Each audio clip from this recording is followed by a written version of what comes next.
everyone, welcome back to my channel. Today I'm going to be sharing with you some of the bits that I've been loving throughout the month of July, and right now it could not feel less like July because it's absolutely chucking it down outside, and I hadn't planned to film this video at all. I planned to go out and shoot loads of outfit posts, but not meant to be because it just will not stop raining. First up is two hair products, both of which are by L'Oreal Professional. First up is this mousse, which I went out and got after I'd seen in one of Essie Button's videos, and it just is like the perfect mousse for fine straight hair like mine that doesn't want to do anything except be straight and sit flat on your head, doesn't want to have any volume in it or any body, anything like that.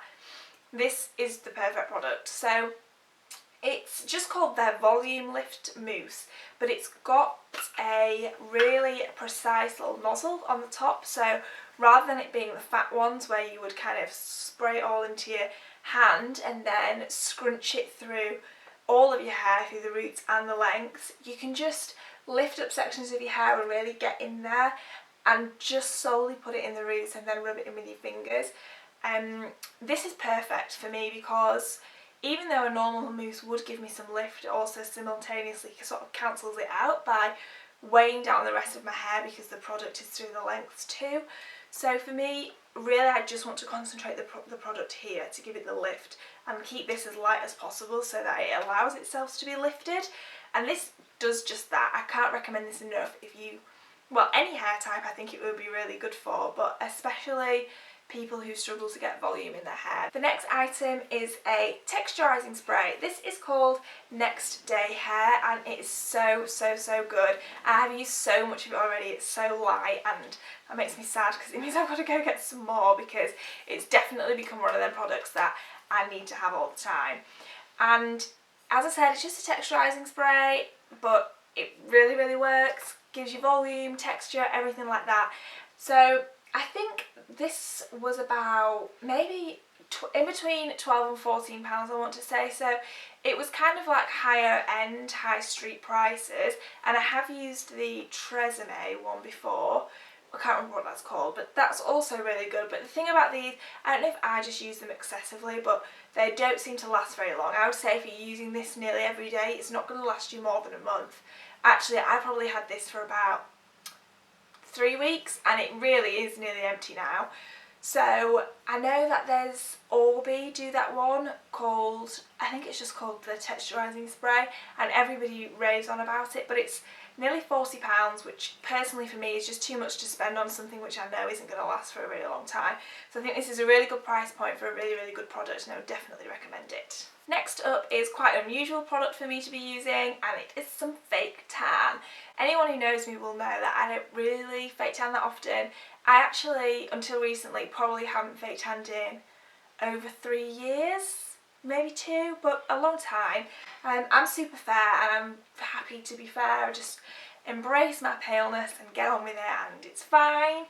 But for my holidays, I felt like being a little bit bronzed up.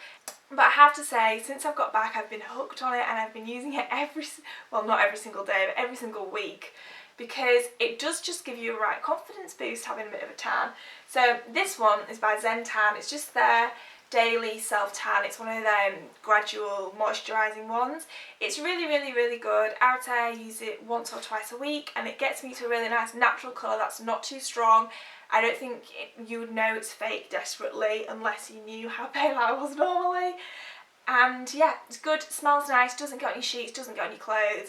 It's kind of a bit fuss free, you don't have to worry about anything like that. And yeah, really good colour as well, so I definitely recommend this. I think this was around the £20 mark. So to match my tanned body, I don't have to go buy any foundation because all my foundations are far too fair. So I didn't want to go get something really expensive. I just wanted to go to Boots and pick something up that was affordable, and I went for the Bourjois Healthy Mix Serum foundation, and I think this might be my favourite foundation ever, which I can't believe I'm saying. It's described as a gel foundation, which I think maybe is a little bit misleading because the texture is the same as any other foundation, but it just goes onto your skin like skin and makes you look completely flawless but not cakey. not heavy at all, yet it's heavy enough to mask any imperfections. I've been loving it so much, and I'm definitely going to go out and get this in a lighter colour. Next beauty item is a nail varnish.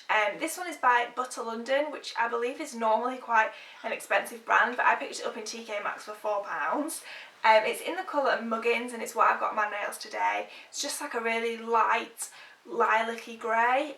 Grey toned nail varnish is my all-time favourite shade of nail varnish, and I have sort of every variation of grey under the sun, but I didn't have one like this. Yeah, it's gorgeous. It's a really nice colour. It hasn't been chipping that badly or anything, so definitely recommend this, and check out your local TK Maxx because you never know what you're going to find rather than spending however much these are normally. So another beauty item was one that was given to me this month. It's a Charlotte Tilbury lipstick in the shade Nude Kate. It's like a really quite light, I've got it on my lips now actually, it's like a light pinky nude, and this was given to me by my boyfriend's mum because she had one, really liked the formula of it, really liked the lipstick, so I wanted to go back and get a different shade, and then ended up buying the same one twice by accident. It's something that I've done before, and you don't know how you've managed to do it, but sometimes it looks really different in the fluorescent lights than what it does when you're using it at home. So she gave me her brand new one because she already had one, so thank you very much for that because I've been using it every single day. It's a really nice colour, it's really good for my skin tone. It doesn't kind of, sometimes nude lipsticks can really wash me out and also make my teeth look yellower. It doesn't do anything like that. It's really flattering, really good for day-to-day wear, and I'm loving it. Okay, so I have one more kind of beauty item. This has been really heavy on the beauty things, but I don't often talk about beauty products, so I'm kind of just going to town on it now. And this has been a general favourite for this month, and it is Lush. So I have never ever liked Lush. I've never got into Lush. Normally when I walk past the shop, the smell just makes me want to sneeze, and I hate it because it's just so overpowering. But I am a lover of baths. I hate getting showers. I have a bath all the time. I have a bath nearly every single evening. So I kind of thought maybe I should give some of the bath bombs a go. And what I found is when you go in, when you actually smell them individually, they're quite manageable scents. It's just the whole shop as a whole becomes a little bit overpowering for my personal taste anyway. So I went in, picked up a few bath bombs, or I think they call them bath ballistics, something like that, and basically transformed my life. That was an exaggeration, but I feel like I will always now have to go into a Lush when I walk past one and treat myself to a bath bomb or something, or their bubble baths, because it makes your bath so much more luxurious and so much more exciting. So Lush has been a general favourite this month. Next up is a fashion item, and it is this fedora hat, which I got from ASOS, but it's by Qatar Zee, Fillipo Catarzi, and it's just a very wide-brimmed wool fedora, and I'm absolutely loving it. It's got quite a nice wide band on it as well, which is always nice. But yeah, I think it's really good quality for how much it was. It was £25, I want to say, and it's really good for the money. I think I have a couple of other hats which are both from Whistles, which are amazing, but they're a lot more expensive. I think they're more like £50 or maybe even 60. So this is considerably cheaper, and I would say the quality is not quite as good, but there isn't a considerable difference. And I've been wearing it non-stop. It's really nice. I like how wide it is. The colour's really nice, a bit different to a normal black one. It's not quite as heavy. Yeah, I think I might order some more from this make from ASOS in different colours, because they've got a really nice navy blue one, which I've been thinking about today. In fact, I'm definitely going to go and order that one later. It's nice, isn't it?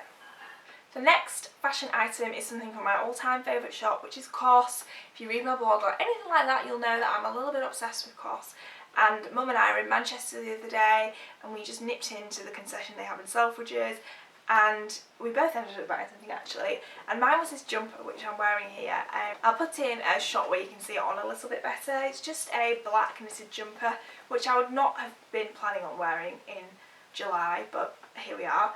And it's got like sort of like a bubble sleeve, I want to say, where billows out a little bit. Do you know what it makes me think of? It makes me think of those Bardot tops, you know, that you pull down off your shoulder, which are everywhere at the moment. It's like that, but in jumper form and not off your shoulders, if that makes sense. So it's got this skinny up bit here, and then it's much wider, so it's really, really flattering. Hides a multitude of sins if you've had a really big meal and you've got a food baby you need to disguise. It's going to be great for winter, and also apparently great for July, which, what can you do? Next is another fashion item, and it is Converse. I'm so into Converse at the moment. I've been wearing them more than my trusty Stan Smiths. They've just been my everyday shoe recently, and ASOS kindly sent me through a couple of pairs. This all black one, which I love so much. They go with absolutely everything, and they kind of are a bit more subtle, like they're not as obviously Converse, which sometimes is quite nice because you can make them look a little bit smarter, you know, if you want to wear a really comfy shoe to something that isn't really Converse appropriate. You can really smarten these up, and I'm loving that. And then the classic black and white ones, both low tops. They're just so versatile, they go with everything, they look really cool, they're really, really comfortable, and I just can't say enough good things about them. I'm sure most of you have had a pair of Converse at some point, but if you haven't, you should definitely try them because they are really, really comfortable, and you'll be surprised at how much they go with and how good they look with just everything. The final thing that I'm going to talk about today is a bit of an embarrassing guilty pleasure of mine, and it's probably one of my all-time favourite TV shows, which is Angel. I'm well aware of how sad this makes me, but Buffy the Vampire Slayer is my all-time favourite TV show. I love it so much. I loved it when it was coming out when I was younger, and I've recently rewatched all of it, and it's just, honestly, it's just so good. And I think it's got a bit of a reputation of being really naff, but it's not at all, and I would recommend it to anybody. But yeah, I've also been rewatching Angel, and I've been really enjoying it because I've seen loads of it before, but I can't remember loads of it, so it's kind of like I'm watching it for the first time, and it's just so good. I'm currently on season 4, so I've only got like 1.5 seasons to go, and I'm going to be gutted when it ends. But so as you can see, I have the box set here, which makes me even sadder. But no, hello, shush, I'm doing something, Neville. You don't need to go out and buy the box set. You can watch it on Amazon Prime, and you can also watch it on the American Netflix if you've done that thing on your computer. Just as a final thing, and I almost don't know whether to show this and share this with the world because it really does just prove how sad I am, but on the topic of Angel, this was something that Harry bought me for my birthday. It's like a little bit of a joke present thing, but it just kind of is a testament to how much I love it. And also, oh, it's breaking. Anyway, it's this little figurine of Angel. So I would like to just repeat that this was a joke present. This wasn't a serious gift, but I mean, I also would be lying if I didn't say that I really like it. And he's got his sword, and he can move his arms and put them into really awkward and funny positions. Just a testament to my love for Angel, and also how much I really need to get a life. Okay, so now I have got my admittance of my guilty pleasure of watching vampire TV programmes. Also, I'm definitely going to watch Vampire Diaries at some point because I think I would really like that. Anyway, I digress. Yeah, everything I've mentioned, apart from maybe that Angel figurine, because I don't know if I can get that online, which I'm sure you're going to all be gutted about, but if I can find it, I'll link it in that description box if any of you are interested in having one of your own. And yeah, thanks so much for watching. I hope that you've enjoyed it. Give me a thumbs up if you have, and subscribe if you don't already, and I'll see you next time.